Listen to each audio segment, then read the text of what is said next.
মানার জন্য সিদ্ধান্ত নিয়েছেন, যে আল্লাহ তাকে সিদ্ধান্ত দিয়েছেন সমস্ত কিছুর জন্য প্রিয় নবী রাসূল করিম সাল্লাল্লাহু আলাইহি সাল্লামকে আদর্শ নেতা মানতে হবে। আমি আপনাদের কাছে জিজ্ঞেস করতে চাই, প্রিয় নবী রাসূল করিম সাল্লাল্লাহু আলাইহি সাল্লাম কি শুধু সালাতুল জোহরের আযান হলে মসজিদের ইমামতি করেছেন, নাকি মসজিদের ইমামতির সাথে মসজিদের নববীর পাশাপাশি মদিনা রাষ্ট্র পরিচালনায় রাষ্ট্রপতির দায়িত্ব পালন করেছেন?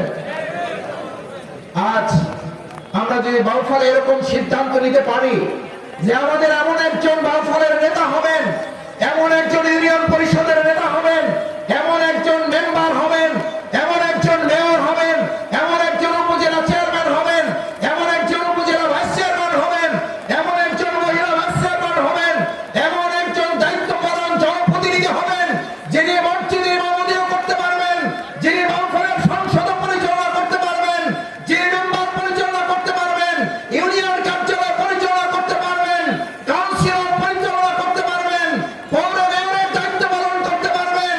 আবার একই সাথে আমরা মৃত্যুবরণ করলে আমাদের সামনে দাঁড়িয়ে জানাজার ইমামতি করতে পারবেন। এরকম দক্ষ যোগ্য নেতাকে আমরা বাউফলে সবাই চাই। সম্মানিত ভাই এবং বন্ধুরা, এরকম নেতৃত্বই আল্লাহ তাআলার নির্দেশ, এবং সেই নির্দেশ পালনে যদি আমরা বাস্তবায়ন করতে পারি, তাহলে যে সুন্দর বাউফল আমরা কল্পনা করি, সেই সুন্দর বাউফলের নমুনা আল্লাহ তাআলা কোরআনে এভাবেই উল্লেখ করেন, লাকাদ কানা লাকুম ফি রাসূলিল্লাহি উসওয়াতুন হাসানাহ। তোমরা আল্লাহ রাসূল সাল্লাল্লাহু আলাইহি ওয়াসাল্লামের আদর্শের ভিত্তিতে মসজিদ পরিচালনা করো, তোমরা ওই রাসূল সাল্লাল্লাহু আলাইহি ওয়াসাল্লামের আদর্শের ভিত্তিতেই তোমাদের ইউনিয়ন পরিষদ কার্যালয় পরিচালনা করো।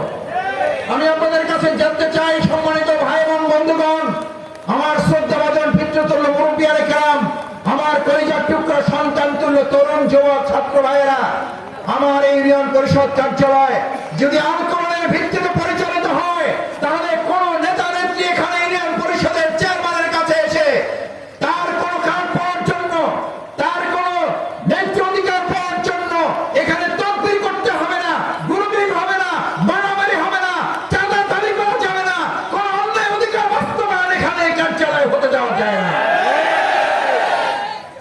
এটা সেই নেতার মাধ্যমে সম্ভব যে আল্লাহর হক আদায় করবে। আমার ভাইরা, আমার এই বাউফলের এমন একজন নেতা যদি আপনি দেখেন, যে নেতা সালাতুল জোহরের আযান হওয়ার পরে মসজিদে যেতে পারে না, মসজিদে যাওয়ার সুযোগ পায় না, এরকম নেতা আমাদের বাউফলে ছিল না? ছিল না? এখনো আছে না নাই? আমি আপনাদের বিবেকের কাছে সামান্য একটা কোশ্চেন করতে চাই, সামান্য একটা প্রশ্ন রাখতে চাই। যে নেতা সালাতুল জোহরের আযান